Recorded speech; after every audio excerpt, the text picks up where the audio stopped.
Astaghfirullah. Bismillahirrahmanirrahim. Assalamualaikum warahmatullahi wabarakatuh. Alhamdulillah wassalatu wassalamu ala Rasulillah wa ala alihi wa sahbihi wa mawalah wa la hawla wa la quwata illa billahi wa ba'du. Alhamdulillah, segala puja dan puji hanya milik Allah subhanahu wa ta'ala. Salawat dan juga salam kita hadiahkan kepada Rasul kita Nabi besar Muhammad sallallahu alaihi wa ala alihi wasallam. Kita lanjutkan kembali kajian kita, masih membahas Kitabul Jami', dan kita masuk pada hadis yang keempat. Kita akan baca hadisnya baru kita terangkan.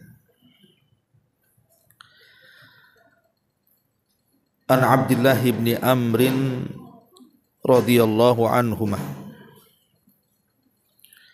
anin Nabi sallallahu alaihi wasallam qala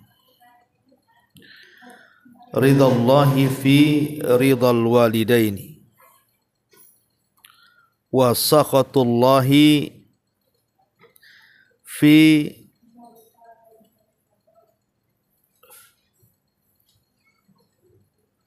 wa sakhatullahi fi sakhatil walidaini.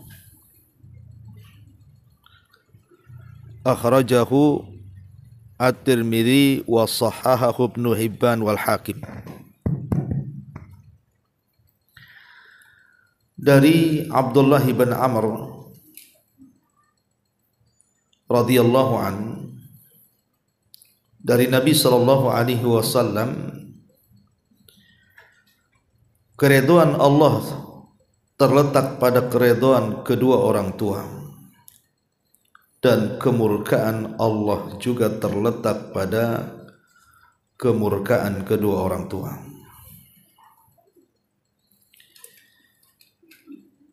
Abdullah ibn Amr ibn As radhiyallahu an adalah seorang sahabat yang banyak mencatat hadis Nabi sallallahu alaihi wasallam. Jadi ada dua sahabat yang masyhur yang selalu mengumpulkan riwayat-riwayat dari Nabi sallallahu alaihi wasallam. Pertama dengan hafalannya, dialah Abu Hurairah radhiyallahu an, dan yang kedua dengan tulisannya, dialah Abdullah ibn Amr ibn As radhiyallahu anhu. Dan beliau terkenal ahli ibadah, dikenal dengan salat malamnya, puasa sunnahnya, baca Qur'annya, dan dikenal juga keistiqomahannya. Abdullah ibn Amr ibn As radhiyallahu anhu. Lah beliau menukilkan sebuah hadis dari Nabi sallallahu alaihi wasallam bahwasannya keridhaan Allah itu ditentukan dengan redanya kedua orang tua, dan murkanya Allah juga ditentukan dengan murkanya kedua orang tua. Dua kalimat ini menunjukkan ada dua perkara berkenaan dengan orang tua. Penggalan yang pertama bicara tentang birrul walidain, dan penggalan yang kedua bicara tentang uququl walidain.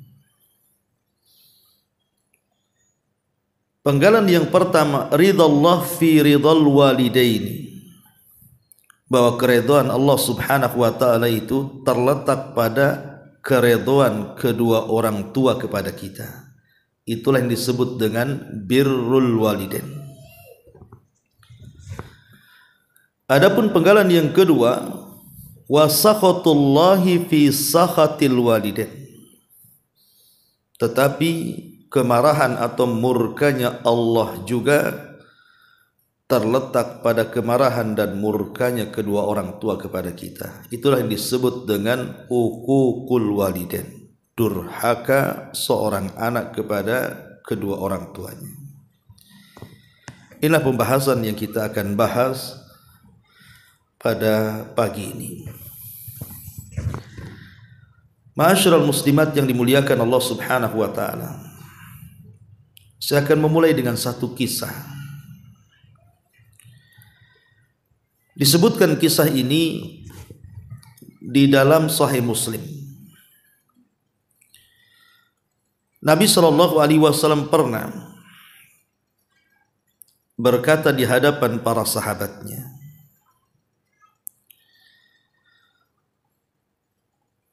kata Nabi SAW,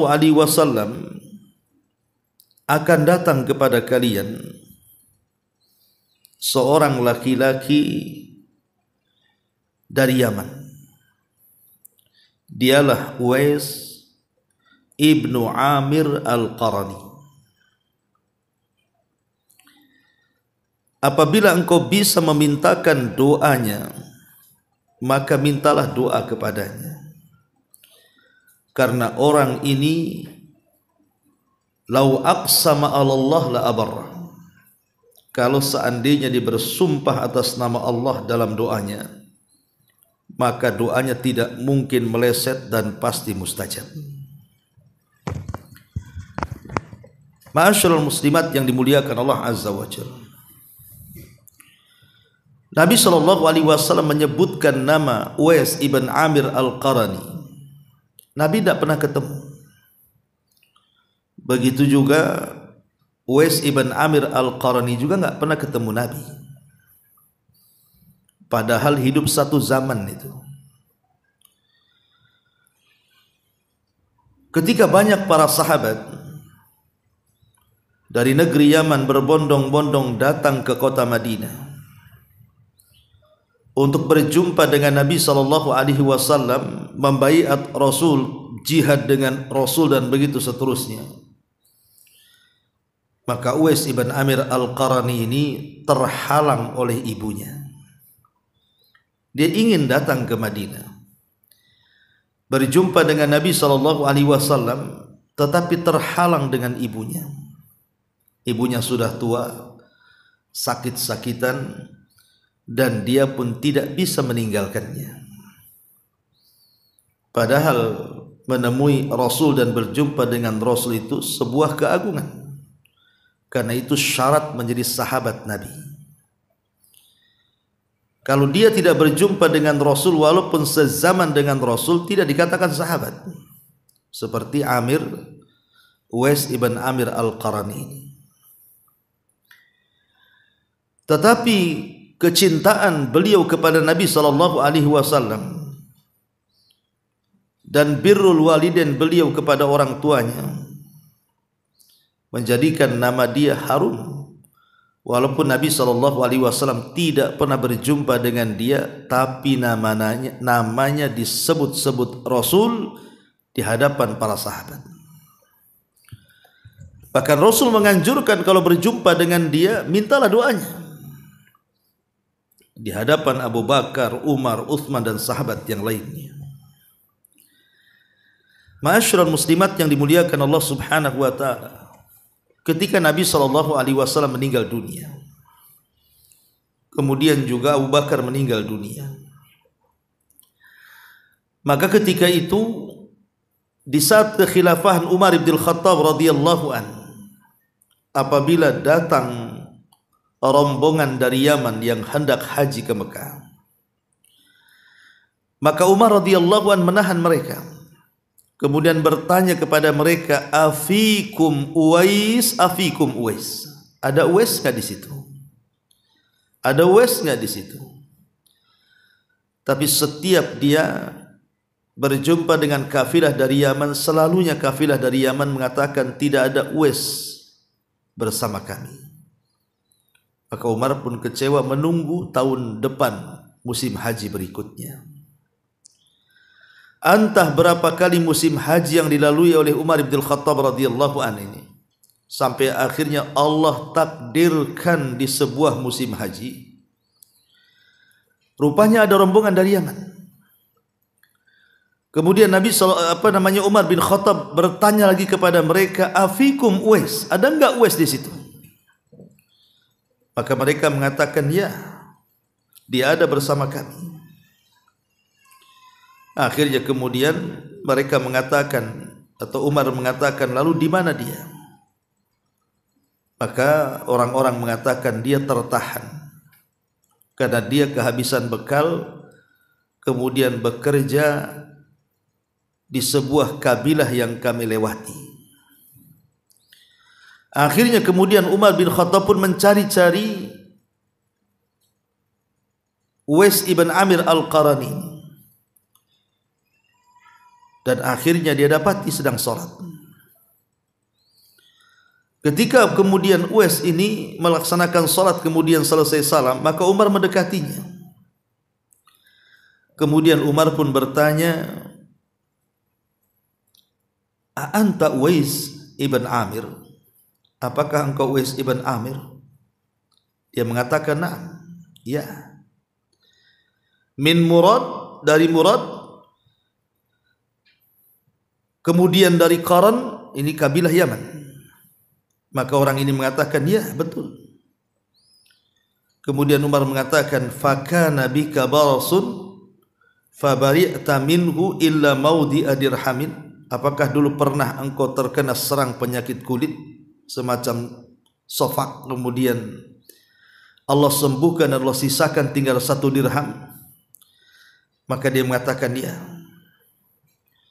Maka Umar pun menangis, kemudian memeluk Uwais ibn Amir al-Qarani, kemudian mengatakan, ya Uwais, doakan aku. Maka Uwais ibn Amir al-Qarani dia mengatakan, siapa aku dengan anda wahai Amirul Mukminin? Aku tidak lebih mulia dibandingkan anda. Tapi Umar mengatakan, tidak demikian wahai Uwais. Aku pernah mendengar Nabi SAW bersabda, ya'ti alaikum Uwais ibn Amir ma'amdadi min ahli Yaman min muradin thumma min qarnin kana bihi barasun fa bara'a minhu illa mawdi'a birhamin lahu walidatun huwa biha barrun law aqsama 'ala Allah la abarra fa in istata'ta an yastaghfir laka faf'al. Kata Nabi SAW, Umar menukilkan ucapan Nabi, akan datang kepada kalian orang namanya Uwais ibn Amir al-Qarani bersama rombongan dari ahli Yaman. Dia asalnya dari Murad, kemudian dari Qaran. Dulu dia punya penyakit sofak, kemudian Allah sembuhkan kecuali hanya sisa 1 dirham. Dan dia punya orang tua yang sudah tua, dan dia orang yang paling berbuat baik kepada kedua orang tuanya. Dan kalau dia sudah bersumpah atas nama Allah dalam doanya, pasti akan dikabulkan. Maka jika engkau ingin meminta ampun akan dosa-dosamu dengan dosa Uwais ini, dengan doa dari Uwais ini, maka lakukan. Kata Umar bin Khattab radhiyallahu anhu, inilah yang mendasari aku mencari-cari kamu. Ma'asyiral muslimat yang dimuliakan Allah Azza wa Jalla, akhirnya kemudian Uwais pun mendoakan Umar, tapi syaratnya jangan beritahu siapapun tentang dirinya. Dirahasiakan kehidupannya. Lihat dari kisah, bertolak dari kisah ini, Bu. Kisah Uwais ibn Amir al-Qarani di sini. Bagaimana kisah ini menginspirasi kita? Ketika Uwais ibn Amir al-Qarani ini sangat berbuat baik kepada orang tuanya, maka Allah angkat derajatnya. Namanya disebut-sebut Rasul, dan dia memiliki doa yang sangat mustajab. Itulah buah daripada birrul walidain. Akan ada banyak keanehan. Ma'asyiral muslimat yang dimuliakan Allah Subhanahu wa taala. Lalu apa keutamaan orang yang birrul walidain itu? Kemudian Bagaimana caranya?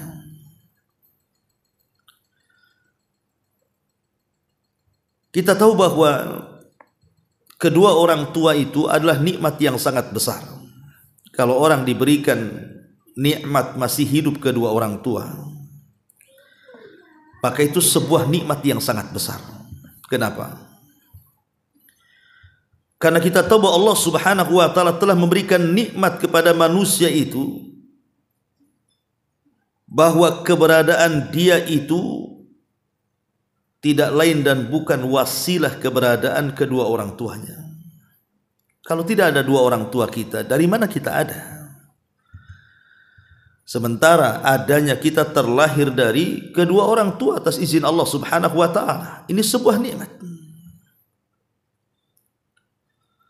Yang kedua, kedua orang tua itu sudah menghabiskan waktu, tenaga dan biaya untuk membesarkan anak-anaknya. Ibu tahulah yang jadi ibu.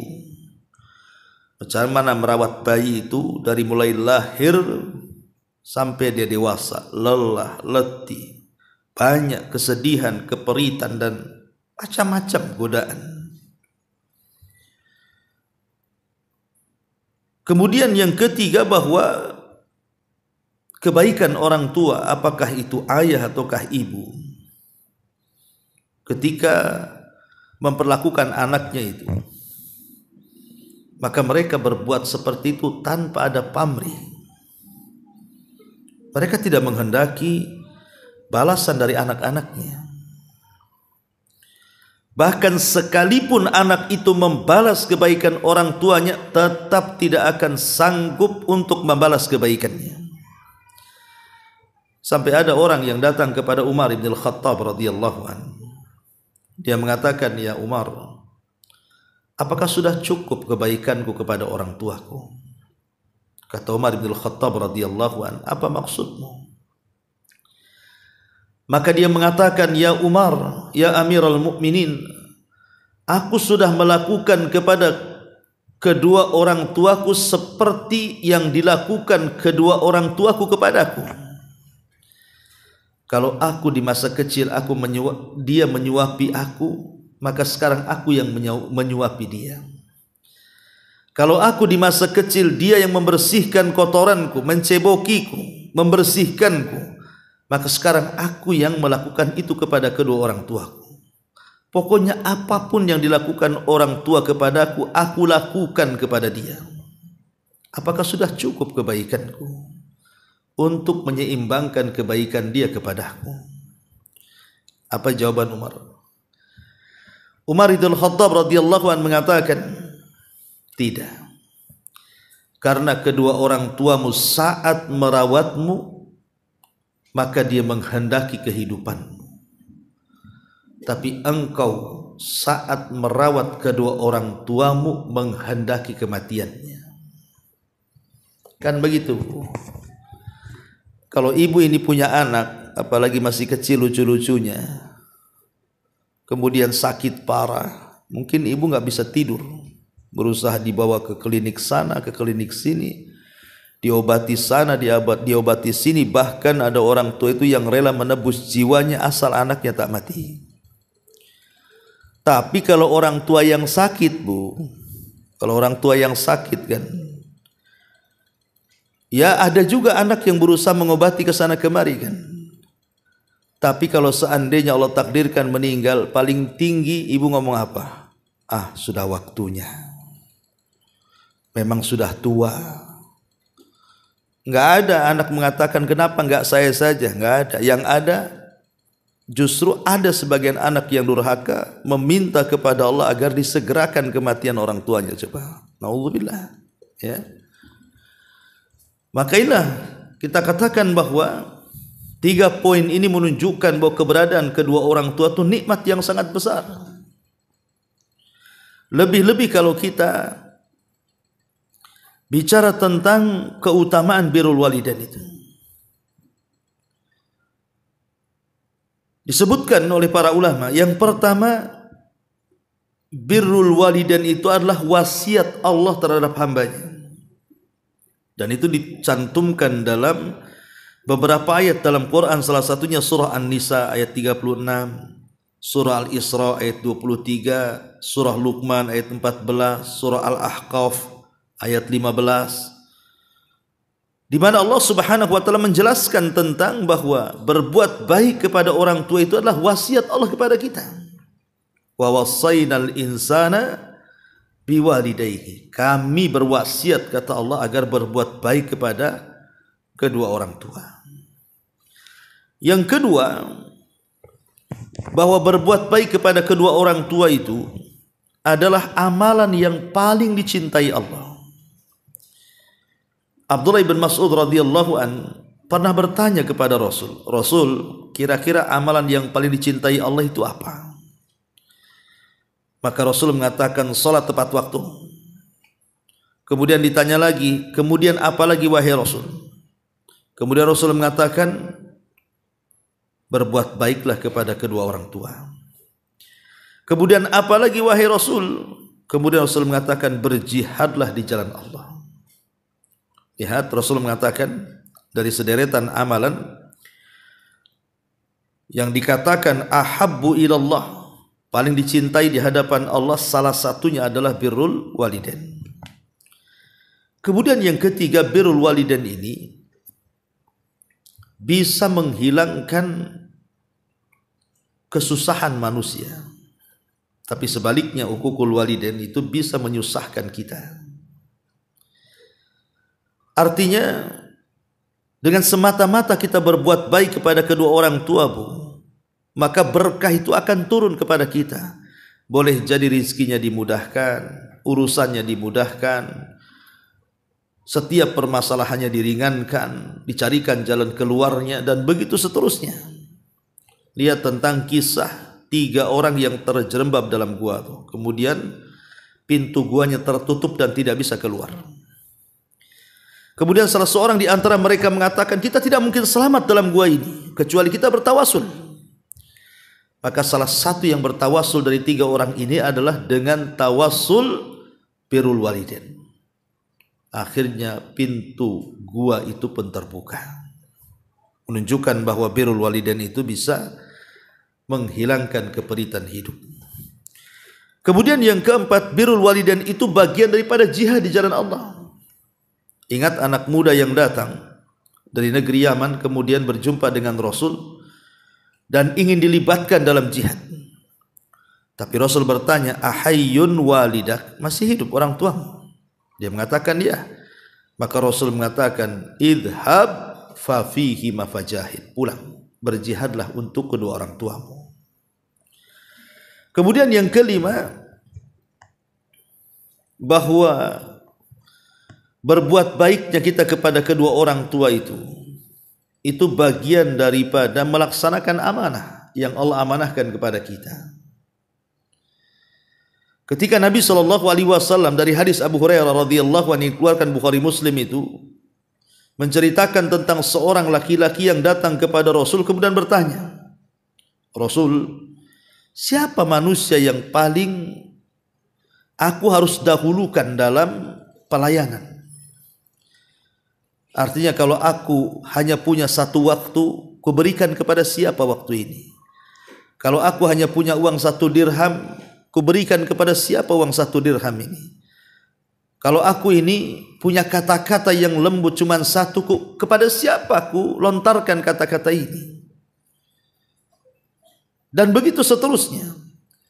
Maka Nabi SAW mengatakan, ummuka, summa ummuka, summa ummuka, summa abuk, summa adna fa adna. Kata Rasul, berikan kepada ibumu. Kata Rasul, berikan kepada ibumu. Kata Rasul, berikan kepada ibumu 3 kali. Kenapa 3 kali? Karena dia yang mengandung, dia yang melahirkan, dan dia yang menyusui. Baru setelah itu kepada bapakmu. Ma'asyiral muslimat yang dimuliakan Allah Subhanahu wa taala, lihat bagaimana kedudukan seorang ibu di mata anaknya. Kemudian yang nomor 6, bahwa keberadaan kedua orang tua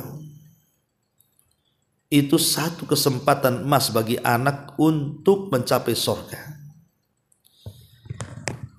Kadang ada orang-orang itu yang mencari sorga itu jauh keluar sana, padahal dalam rumahnya itu jelas-jelas ada pintu sorga yang bisa memasukkan kita ke dalamnya. Itulah orang tua. Karena Nabi SAW yang mengatakan bahwa berbuat baik kepada kedua orang tua itu min awsati abwabil jannah, itu semulia-mulianya pintu yang memasukkan kita ke dalam sorga. Ada seorang ulama namanya Hasan Al-Basri. Hasan Al-Basri ini adalah pemimpin para tabi'in. Orangnya alim, abid, ahli ibadah, dihormati, dihargai manusia, dan segudang lagi kebaikan yang ia miliki. Satu hari dia sedang mengajar. Tiba-tiba kemudian salah satu orang tuanya meninggal dunia. Maka dia menangis seperti menangisnya anak kecil. Sehingga murid-muridnya heran dan mengatakan, wahai imam, wa ma yubkika ya imam, apa yang membuat anda menangis? Maka Hasan Al-Basri mengatakan, waihakum, celaka kalian. Kemarin aku masih memiliki 2 pintu untuk kumasuki dan dua-duanya mengarah ke surga. Tapi hari ini aku hanya memiliki 1 pintu karena pintu yang kedua telah tertutup. Begitulah ulama salaf mengajarkan kepada kita bahwa birrul walidain itu di antara sebab terbesar orang dimasukkan ke dalam surga. Makanya ketika Nabi SAW naik ke atas mimbar, kemudian mengucapkan amin 3 kali, kemudian setelah itu Rasul berkhutbah, dan setelah khutbah ditanya para sahabat, alama amanta ya Rasul, tadi kau naik mimbar kau mengucapkan amin, kami tidak mendengar doamu, apa yang kau aminkan wahai Rasul? Maka Rasul mengatakan, oh tidak, atani ya Jibril, Jibril barusan datang kepadaku, kemudian dia berdoa dan minta ku amini doanya, maka ku amini juga doanya. Salah satunya perkataan atau doanya Jibril adalah ragima anfu summa ragima anfu summa ragima anfu rajulun adraka walidayhi indal kibari ahaduhuma au kilahuma thumma lam yudkhilal jannah thumma lam yudkhilahul jannah. Kata Nabi SAW, Jibril mengatakan celaka dan celaka dan celaka 3 kali. Jibril mengatakan seperti itu. Orang yang mendapatkan kedua orang tuanya masih hidup tapi tidak memasukkan dia ke dalam sorga, celaka dan binasa orang ini, katanya. Lihat bagaimana birrul walidain sangat agung. Kemudian yang nomor 7, bahwa birrul walidain itu bisa memanjangkan umur. Bukan hanya rizki diluaskan, tapi umur juga dipanjangkan. La yazidul qadha illa du'a wa la yazidu fil umri illa al bir, kata Rasul. Tidak ada yang bisa menolak keputusan Allah kecuali doa, dan tidak ada yang bisa menambah umur kecuali birrul walidain. Bahkan kalau seandainya Allah takdirkan orang tua kita meninggal, maka ketika dia menghubungkan silaturahim dengan teman-teman kedua orang tua, maka itulah sesempurna-sempurnanya birrul walidain. Ma'asyiral muslimat yang dimuliakan Allah Subhanahu wa taala. Lalu bagaimana caranya supaya kita bisa menjadi anak yang birrul walidain itu? Yang pertama, pandai-pandailah bersyukur akan nikmat kedua orang tua. Jangan sia-siakan. Ada orang yang diberikan kedua orang tuanya masih hidup, disia-siakan pula sama dia itu. Tidak pernah berbuat baik kepada orang tua, tidak pernah menjaga perasaannya, bahkan cenderung menyakitinya. Ini tidak mensyukuri nikmat Allah. Yang kedua, bersyukurlah kepada kedua orang tua karena dia sudah mentarbiah kita. Ada orang tua itu yang lelah letih membesarkan kita. Setelah kita besar tidak adalah dia berbuat baik kepada kita, padahal dia sudah lelah letih mendidik kita. Makanya Allah ajarkan kepada kita untuk terus mendoakan doa kebaikan kepada orang tua. Makanya lihat dalam Al-Quran itu sampai Allah ingatkan dalam doa itu, kama rabbayani saghira. sebagaimana kedua orang tuaku sudah merawatku sedari kecil. Kemudian yang nomor 3, adamu adiyatihima, tidak menyakiti keduanya, baik dengan ucapan, mengatakan saja tidak boleh, apalagi di atas itu. Baik dengan perbuatan, ada anak tuh yang subhanallah menyakiti orang tua sampai memukul orang tua. Bahkan saya dengar ada yang sampai membunuh orang tua, naudzubillah. Kemudian yang nomor 4, at-tawadhu lahuma, berusaha untuk rendah diri. Setinggi apapun pangkat anak di hadapan orang tua, jangan dipakai pangkat itu. Walaupun kita anak ini sudah jadi ulama, sudah jadi ustadz, sudah jadi dokter, insinyur, profesor, dan begitu seterusnya, di hadapan kedua orang tua seolah-olah kita bukan siapa-siapa. Wahfid lahuma janahadzulli minar rahmah. Kemudian yang nomor 5, berusaha untuk memberikan nafkah. Kalau bisa apa yang mereka inginkan itu sebelum mereka meminta, kita sudah kasih keinginannya. Kalau bisa. Makanya dahulu ada seorang wanita, saya lupa namanya. Dia adalah saudari daripada Muhammad ibn Sirin. Jadi menceritakan tentang kisah saudaranya Muhammad ibn Sirin. Dan dia menceritakan tentang abangnya. Demi Allah, aku tidak pernah melihat orang sebaik dia kepada orang tuanya. Apapun yang dihajatkan orang tuanya sebelum meminta, maka abangku selalu menyediakannya. Jangan sampai dia meminta dulu kan gitu. Makanya pentingnya mencari-cari kesukaan orang tua itu apa gitu ya. Kemudian juga yang nomor 6, al-istidzan alaihima, minta izin kepada kedua orang tuanya. Kalaupun apapun mau kerja, ya kan, minta izinnya, minta sarannya. Kemudian yang nomor 7, al-qiyam lahuma inda qudumihima, berusaha untuk menyambut dengan baik tentang kedatangannya. Umpamanya orang tua kita di kampung, kemudian dia ingin jalan-jalan ke Batam, langsung ibu sambut, belikan tiket, jemput, kalau bisa kan begitu. Kemudian juga yang nomor 8, al-muhafadhatu ala sam'atihima wal hadar minat tasabbub fi syatmihima. Jaga ucapan kita, jangan sampai apa yang diucapkan kita itu menyakiti kedua telinganya. Apalagi sampai dengan ucapan kita dia melaknat kita pula. Karena itu termasuk dosa besar. Kemudian juga ucapkan salam ketika masuk dan ketika keluar. Lihat Abu Hurairah, setiap pagi apabila dia bangunkan kedua orang ibunya, maka dia selalu mendoakannya. Kemudian juga yang nomor 10, idkhalus surur ala qalbihima, masukkan kebahagiaan di hati keduanya. Itulah yang disebut dengan masyair namanya. Karena begini Bu, ada seorang anak itu yang salah kaprah cara memahami birrul walidain. Karena mungkin anaknya sudah, anggaplah mungkin ibunya di kampung, anaknya ada yang merantau ke Batam. Kemudian Allah takdirkan sukses pula lah dia di Batam itu. Apapun yang dihajatkan orang tua di kampung, ibu kirim uangnya. Renovasi.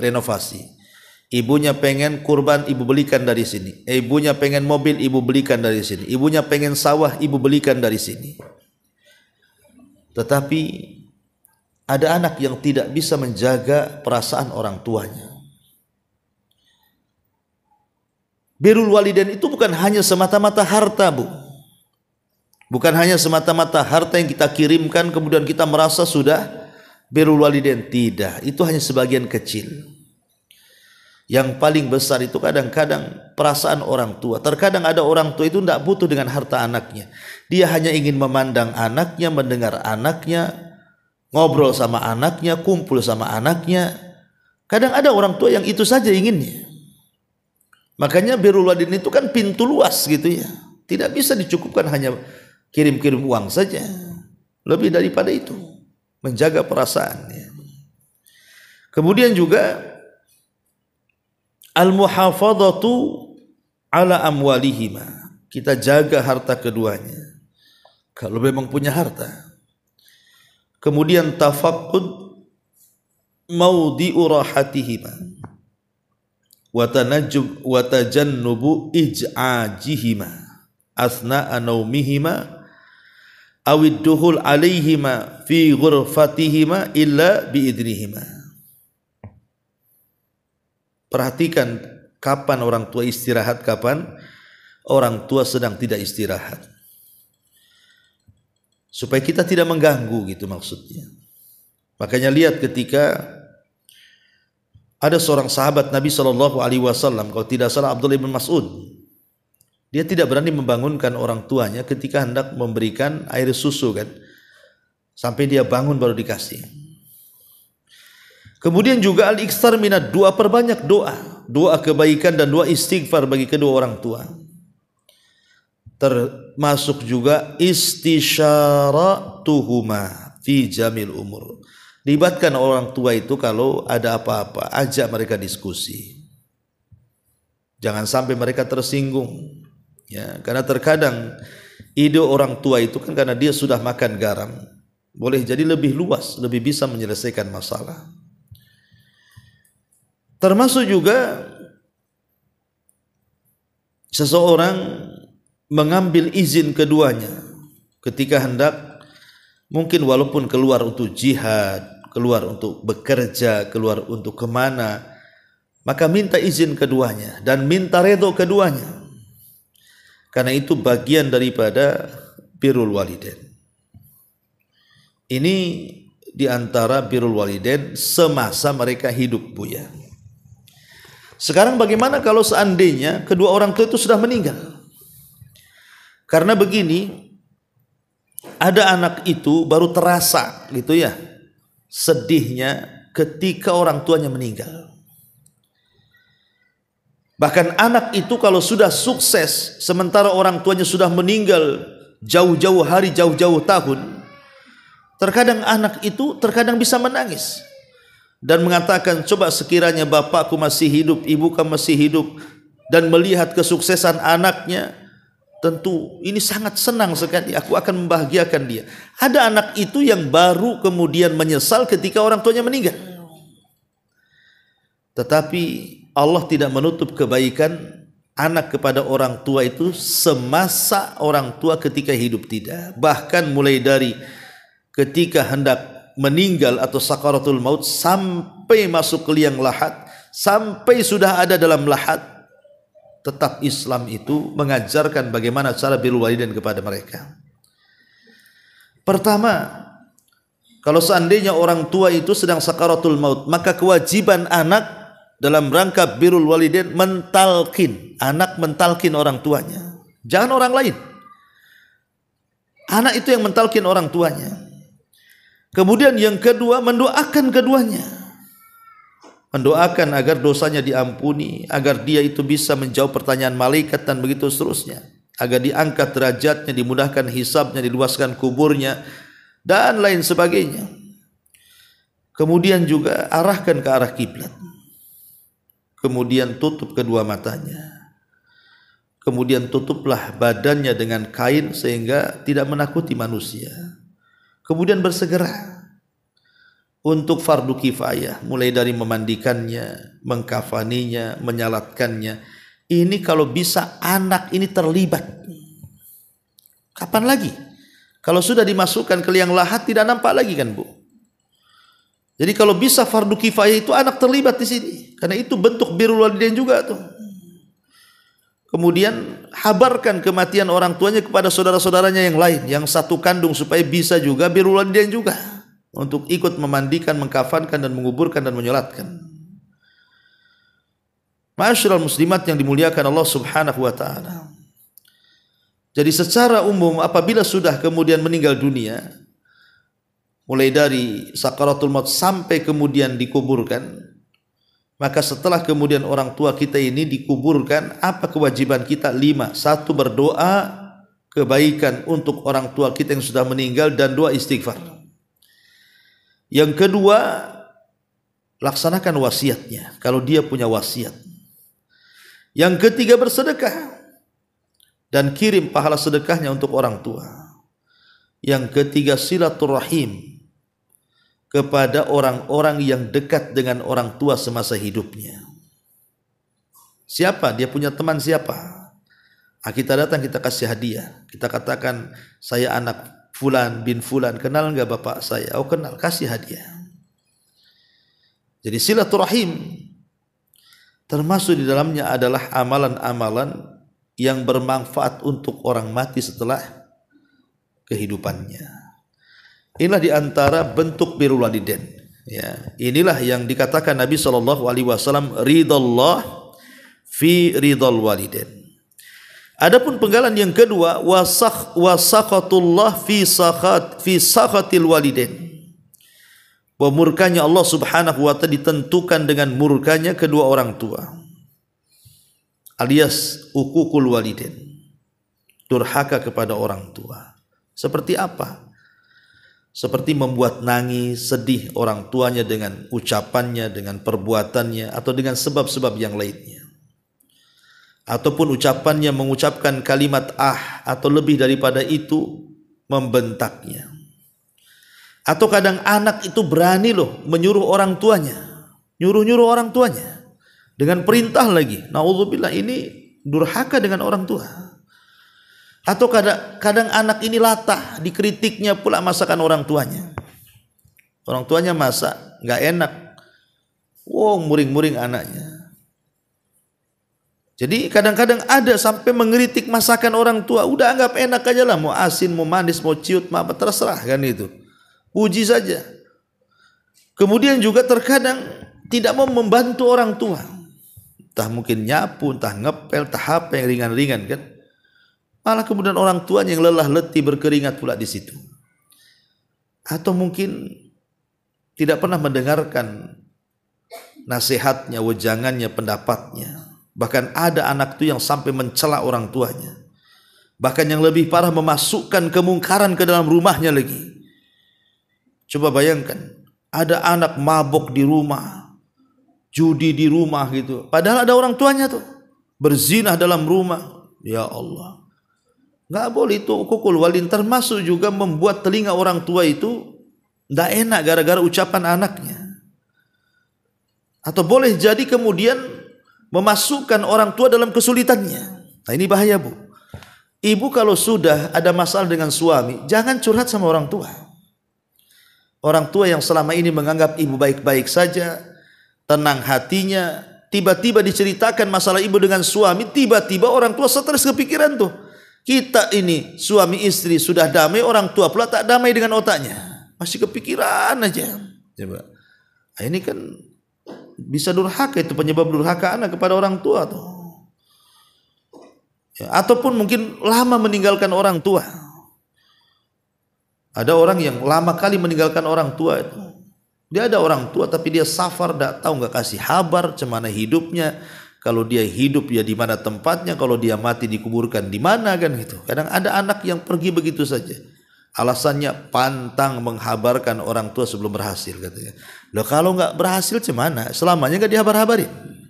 Ya kan masalah bu. Ya. Ya terkadang juga ada anak itu yang menyakiti orang tua justru ketika orang tua sudah tua pula yang membutuhkan perawatan kita. Bahkan ada anak itu yang berani mencuri lagi dari orang tuanya. Dia ambil harta orang tuanya. Bahkan yang lebih parah pula ada anak itu yang bercita-cita kapan mati si bapak tuh katanya. Bahkan ada yang lebih parah betul-betul membunuh lagi tuh. Coba dosa mana lagi tuh? Durhaka kepada orang tua tuh. Ya. Karena bahaya durhaka kepada orang tua ini salah satunya mengandung, dalam hadis ini kan mengandung kemurkaan Allah Azza wa Jalla. Baik kita urut biar enak. Yang pertama, durhaka orang tua kepada orang tua itu termasuk akbarul kabair, dosa dari dosa-dosa besar. Karena Nabi mensejajarkan menyebut satu nafas dengan dosa syirik. Al-kabair al-isyraku billahi wa uququl walidain wa qatlun nafsi wal yaminul ghamus, kata Rasul.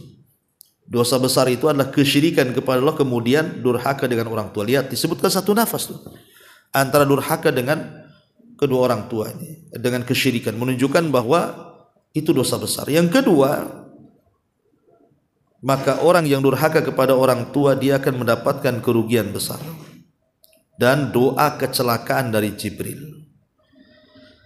Kemudian yang ketiga, menyebabkan laknat dan juga ancaman.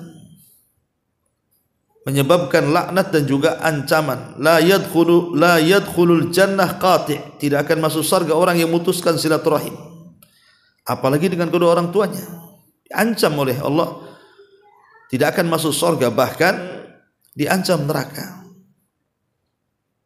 Dalam sebuah hadis dijelaskan bahwa orang yang durhaka dengan orang tua itu diancam dengan neraka. Kemudian uququl walidain itu yang keempat, adalah sebuah maksiat yang disegerakan dosanya, disegerakan siksanya di dunia sebelum akhirat. Kata Nabi SAW, kullu dzambin yu'akharullah minha illa yaumil qiyamah illa uququl walidain. Setiap dosa itu hukumannya diakhirkan pada hari kiamat, kecuali orang yang durhaka dengan orang tua disegerakan tuh azabnya di dunia sebelum akhirat. Kemudian yang kelima, bahwa Allah tidak akan menerima amal baik kita kepada Allah Azza wa Jalla kalau kita tidak pandai birrul walidain. Kemudian yang keenam, bahwa birrul walidain ini di akhirat termasuk orang yang tidak akan dilihat Allah, tidak akan disucikan oleh Allah Azza wa Jalla, dan bagi mereka adab yang pedih. Kata Rasul, "Salasun la yanzurullahu ilaihim yaumal qiyamah wa la yuzakkihim wa lahum adzabun alim." 3 orang yang tidak akan dilihat Allah pada hari kiamat, tidak akan dibersihkan, bahkan bagi mereka adab yang pedih. Maka salah satunya, kata Nabi SAW, adalah al-aqli walidayhi, anak yang durhaka dengan kedua orang tuanya. Ma'asyiral muslimat yang dimuliakan Allah Azza wa Jalla, itulah diantara bahaya orang itu atau seorang anak itu durhaka. Tetapi kan begini Bu ya, seorang anak ini tidak mungkin langsung durhaka dengan orang tua tanpa sebab. Ya kan Bu? Anak itu tidak mungkin durhaka dengan orang tua tanpa sebab. Pasti ada sebabnya. Adapun sebab-sebab yang menjadikan anak durhaka kepada orang tua itu, pertama karena kejahilan. Orang tua tidak pernah mendidik anak sehingga jadi jahil. Karena jahilnya dia akhirnya kurang ajar dengan orang tuanya. Maka ajari anak itu kecerdasan. Kemudian yang kedua, ada husni tarbiyah, tidak ditarbiyah dengan cara baik. Tidak ditarbiyah dengan cara baik, dibiarkan, tidak diberikan pendidikan. Malah kemudian masuk dalam dunia malam, dunia bebas dan macam-macamnya, akhirnya anak itu durhaka dengan orang tuanya. Termasuk juga tanaqud al-aba fi af'alihim wa aqwalihim. Tidak selarasnya ucapan orang tua dengan perbuatannya di hadapan anaknya. Anaknya sedang main handphone. Nah, sini handphonenya. Sudah, jangan main handphone, sudah malam, mata merusak nanti. Kemudian anaknya suruh masuk kamar. Handphonenya direbut sama ibu, ibunya pula nongkrong di handphone sampai subuh. Ya nggak bisa lah, anak akan ngomel-ngomel. Jadi harus selaraskan ucapan dengan perbuatan itu supaya didengar anak. Kemudian juga asdiqa usu, anak itu punya kawan yang buruk dan orang tua membiarkannya, tidak melarangnya. Akhirnya terpengaruh, akhirnya jadi durhaka dengan orang tuanya. Atau karena orang tuanya banyak masalah, antara suami istri sering bertengkar.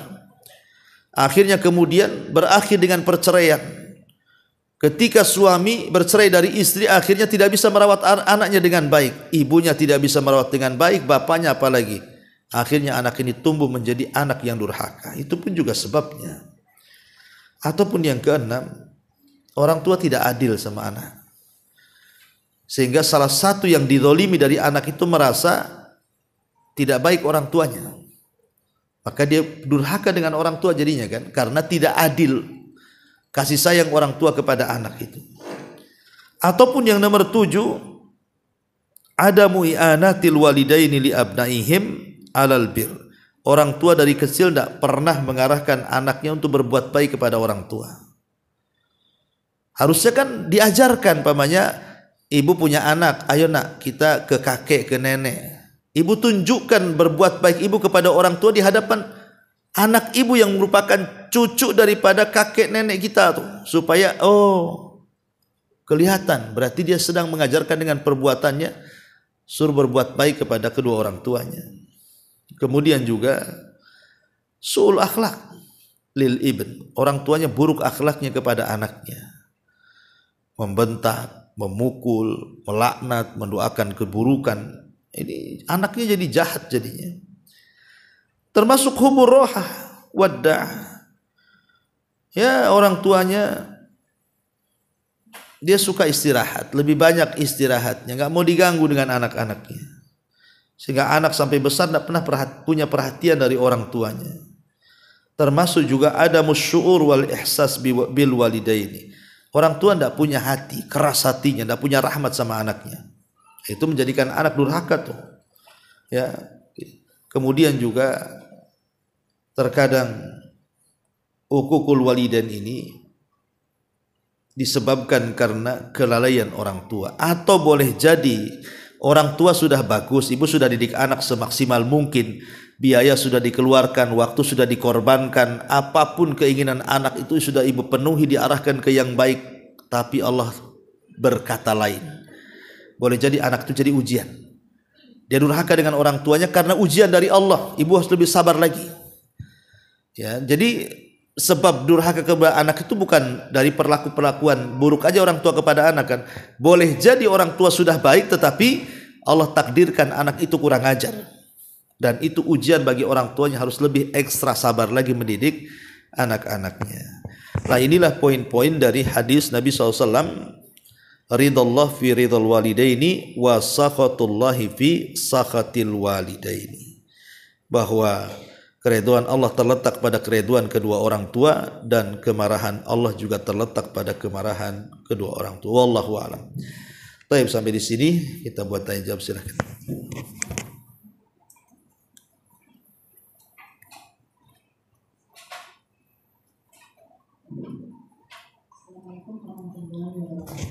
Ya, waalaikumsalam. Ya. Pertanyaannya adalah, apakah hukumannya jika ikut kerja? Maksudnya kita kerja dengan orang, tetapi fasilitas dan modalnya dari hasil riba, dan kita tahu itu. Gimana hukumnya itu? Ya, alhamdulillah. Kalau sudah tahu sumbernya dari yang haram, maka tetap saja hasilnya haram. Tapi kalau belum tahu sumbernya dari mana, atau punya dua sumber, yang satu halal yang satu haram, maka masihlah dimaafkan. Ya, kalau sumbernya sudah jelas halal, atau mungkin ada dua sumber, yang satu halal yang satu haram, tentu kita berhusnudzon kepada yang halal. Tapi kalau murni tok-tokan dari yang haram dan kita tahu sumbernya, kemudian kita mengambil hasilnya dari situ dengan cara bekerja atau yang lainnya, tetap tidak boleh. Karena bagaimanapun wasilah itu mengikuti ghayah tujuan. Wallahu a'lam.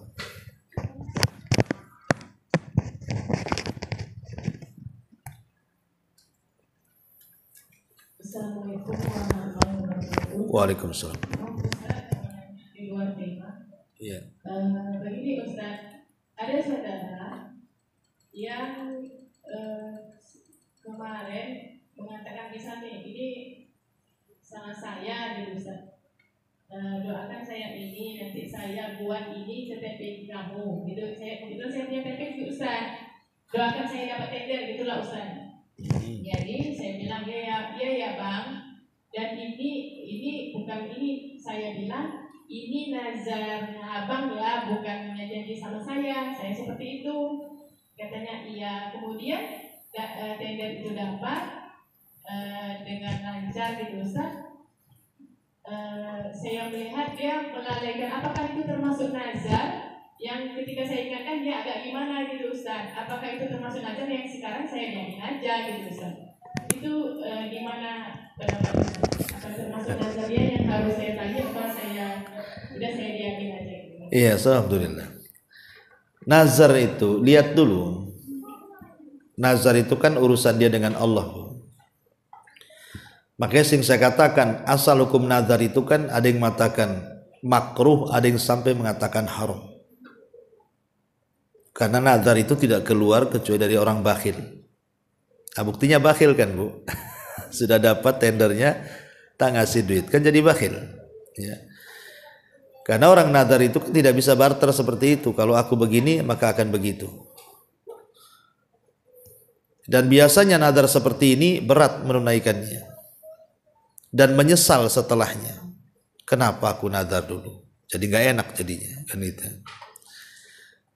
Tapi yang jelas bahwa kalau orang sudah nazar harus dilakukan nazarnya. Kalau tidak maka berdosa dan dia harus bayar kafarah sumpah. Itu kalau dalam bentuk nazar. Tapi kalau dia tidak bernazar hanya ngomong saja. Karena kan nazar itu kan dia mengucapkan lillahi alayya nadhr. Lillahi alayya nadhrun. Ya Allah aku bernazar. Harus ada ucapan seperti itu kalau nazar itu. Kalau ucapan yang tadi ibu tanyakan kepada saya itu kan itu orang itu janji. Janji kan Bu. Dia janji nanti kalau menang tender ya insya Allah nanti mungkin adalah bagian. Setelah dapat tender tak ada pula. Itu alamat nifak namanya. Alamat nifak. Tetapi ini kan bukan utang piutang Bu. Bukan berarti kemudian dimasukkan ke utang piutang, tidak. Maka ibu tidak perlu menagih apa yang ia janjikan kepada ibu. Biarlah urusan dia dengan Allah Azza wa Jalla. Kecuali kalau dia punya utang sama ibu. Baru ibu tagih. Utang uang gitu ya atau utang barang gitu. Ya doakan saja. Mungkin ibu snudon saja. Mungkin tendernya baru 1 nunggu 10 mungkin gitu aja. Wallahu a'lam. Waalaikumsalam.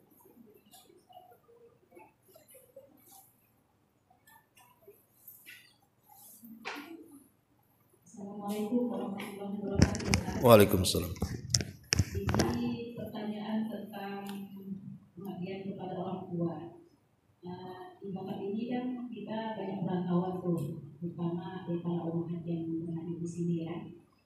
Jadi ini ada orang tua nyuruh pulanglah nak gitu kan. Nanti kalian saya bikinkan usaha di kampung gitu. Nah sementara suami ini belum mau ke kampung si umat ini gitu kan. Jadi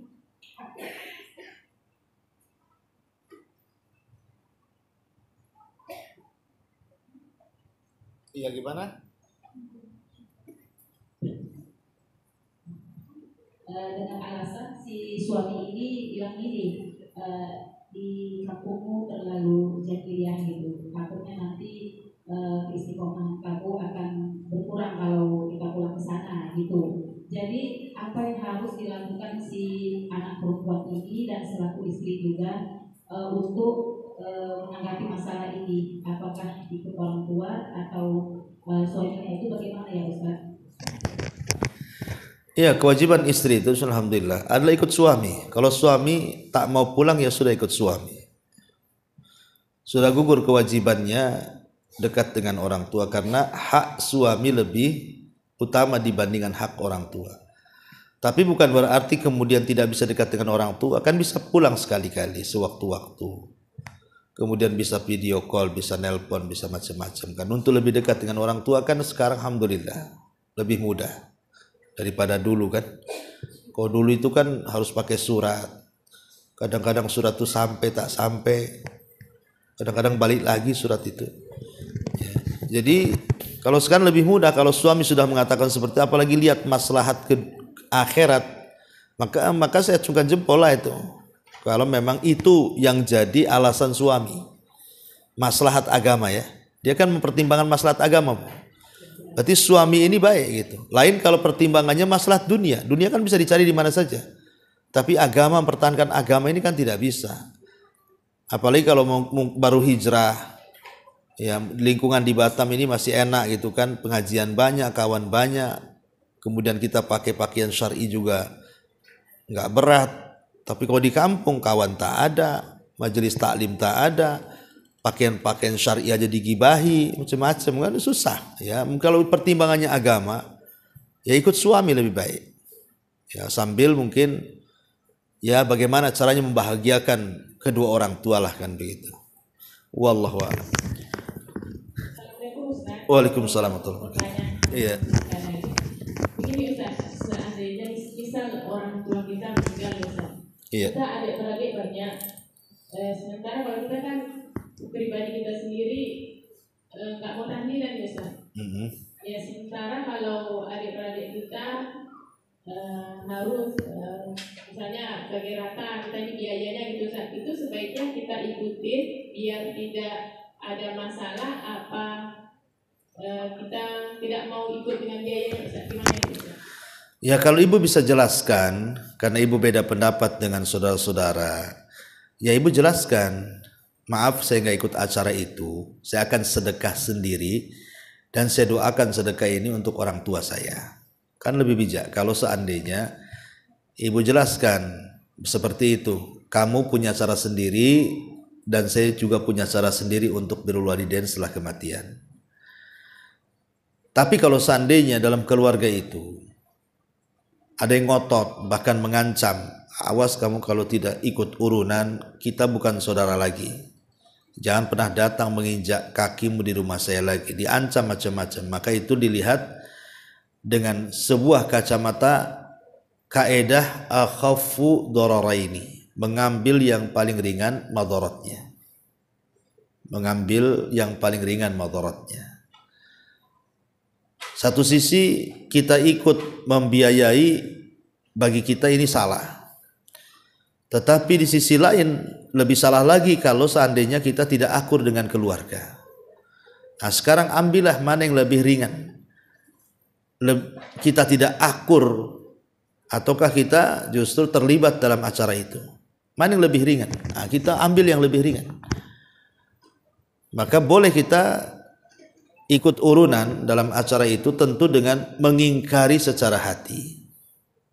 Kalau lisan kan nampaknya nanti ada fitnah, ya sudah, ini saya terpaksa dengan pengingkaran secara hati kan itu. Itu kalau tidak bisa, karena lebih menjaga kekeluargaan. Boleh jadi ada waktulah, gak apa-apa lah sekarang saya terlibat di situ, tapi saya sebenarnya tidak suka, sambil ibu mendakwahkan sampai mereka sadar bahwa ibu ini berbeda dengan mereka, atau kalau bisa sampai mereka juga ikut ibu, begitu ya. Jadi ada tahapan demi tahapan, karena agama ini dibangun di atas maslahat dan mafsadah, adanya maslahat dan menjauhi kerusakan. Wallahu a'lam.